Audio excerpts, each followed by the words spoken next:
Alors au cœur de cette question, la solidarité joue entre les victimes de l'homophobie. Une centaine d'homosexuels, bi et transsexuels ont participé hier à la première cérémonie nationale en hommage aux victimes de l'homophobie. Ils se sont rassemblés au square d'Île-de-France, puis sur le parvis Beaubourg, autour du thème de la lutte contre la transphobie. On pouvait lire des pancartes sur lesquelles était notamment écrit « La maladie, c'est la transphobie ». Alors justement, à ce propos, pour cette journée internationale contre l'homophobie, la ministre de la Santé, Roselyne Bachelot, a annoncé hier que les transsexuels français ne sont plus des malades mentaux. Un décret sera rapidement publié en ce sens.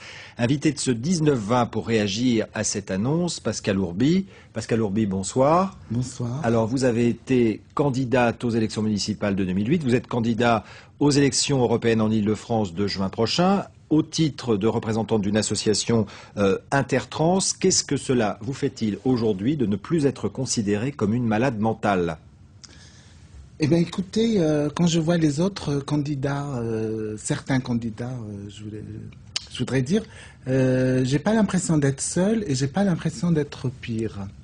Il faut dire que les plus atteints ne sont pas toujours ce qu'on croit. Beaucoup de gens ne savaient pas que les transsexuels étaient considérés comme des malades mentaux. Est-ce que c'est une décision historique qui vient d'être prise par la ministre de la Santé? Est-ce que c'est aussi important que la décision qu'avait prise Robert Badinter en 1981 de faire sortir l'homosexualité du code pénal?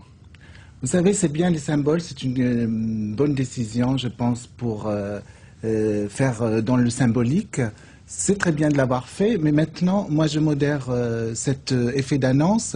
Je voudrais vraiment qu'on nous dise concrètement par rapport aux personnes transsexuelles et transgenres, est-ce qu'on va donner des vrais droits? Est-ce qu'on va les considérer comme des citoyennes à part entière, comme par exemple choisir son médecin, ce n'est pas le cas aujourd'hui, comme par exemple avoir des papiers d'identité correspondant à son genre social, ce n'est pas le cas aujourd'hui, c'est toujours pas le cas, et surtout, va-t-on démanteler ce protocole médical qui est très très méprisant et souvent il apporte beaucoup de souffrance aux personnes concernées parce que il est constitué de psychiatres qui veulent absolument contrôler qui est comme ci, qui est comme ça, est-ce que vous êtes femme, est-ce que vous êtes homme, et qui n'est pas à l'écoute justement des personnes. Alors c'est une bonne nouvelle, mais c'est un début. Merci Pascale Ourby d'avoir été l'invité de ce 19-20 sur cette question.